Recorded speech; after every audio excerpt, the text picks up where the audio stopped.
America के बारे में एक कहावत है कि अमेरिका का दुश्मन होना बुरी बात है, लेकिन वहां दूसरे शब्दों में ये कहा जाए कि अमेरिका का दोस्त होना उससे भी ज्यादा बुरी बात है।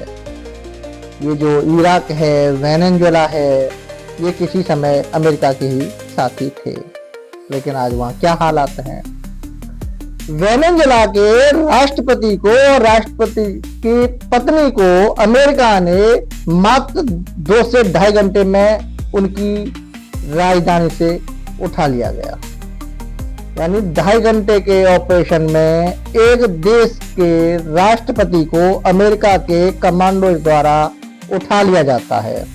और वो वेनेजुएला जो आधुनिक हथियारों से लैस है, जहां डिफेंस सिस्टम की बात की जाए तो S-300, S-400 रशियन वेपन,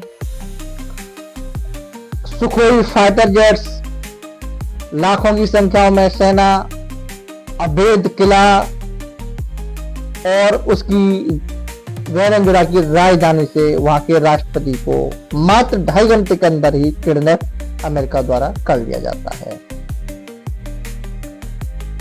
तो क्या ये लगता है कि किसी राष्ट्र के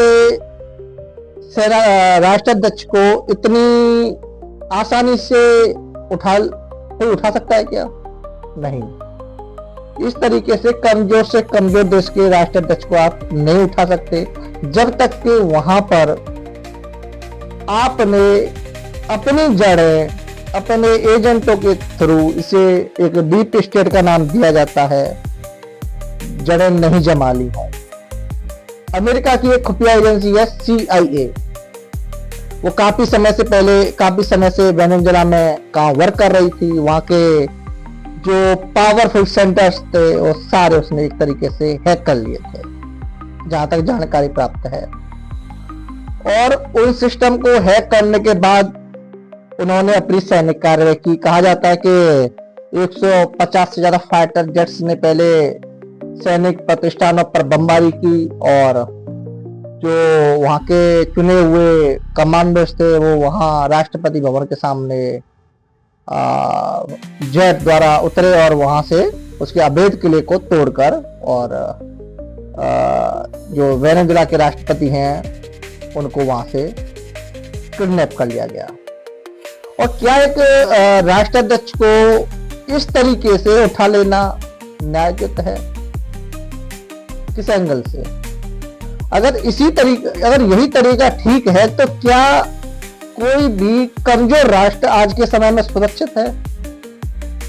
ये तो फिर ये कहा जाएगा कि जो भी शक्तिशाली देश है उसको एक तरीके से अधिकार प्राप्त हो गया कि आप अगर किसी राष्ट्र से आपकी नहीं बन रही तो वहां के राष्ट्राध्यक्ष को आप उठा लो।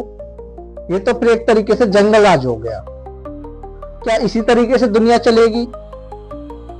और इस तरीके से दुनिया चलेगी तो कितने दिन चल पाएगी? UN किस लिए है? 1945 के बाद UN का निर्माण किया जाता है कि कोई देश किसी के ऊपर हमला नहीं कर सकता। कोई भी लोकतांत्रिक देश है वो किसी दूसरे ऊपर हमला नहीं करेगा, दूसरे के अधिकारों का हनन नहीं करेगा और दूसरे के आंतरिक मामलों में दखल नहीं देगा। ये UN का चार्टर का नियम है। इस तरीके से घटनाएं नहीं होंगी, ये UN की जिम्मेदारी है। तो क्या UN के नियमों को अमेरिका पालन कर रहा है? और जब अमेरिका पालन नहीं कर रहा तो क्या दूसरे देश पालन करेंगे? अब इस तरीके से दुनिया कैसे चलेगी, ये भी एक तरीके का प्रश्न चिन्ह है।